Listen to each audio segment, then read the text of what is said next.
تو گائز آج ہم آئے ہیں مسجد میں، ادھر ہمارے قریب مسجد، اس میں آج ہم مولانا منظور مینگل صاحب آئے ہیں، ان کا بیان ہے، تو آج ہم ان سے ملاقات کے لیے آئے ہیں، تو آپ کو ان کا بیان بھی سناتے ہیں اور ان کو آپ کو لائیو دکھاتے ہیں آج ہم۔ تو یہ میں مسجد میں آ گئے تھے، چپل اتاری، اب ہم مسجد میں جا رہے ہیں۔ جیسے یہ مسجد دیکھیں ماشاء اللہ کتنی خوبصورت بنی ہوئی ہے، یہ ہم مسجد میں پہنچ آئے ہیں،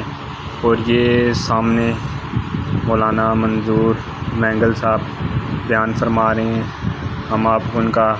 بیان سناتے ہیں لائیو۔ یہ بیٹھے ہیں منظور مینگل صاحب، تو ان کا بیان ہم آپ کو لائیو سناتے ہیں، ابھی سنیں آپ۔ مذاق بھی اڑائے، نبیوں کے بھی مذاق اڑائے، لیکن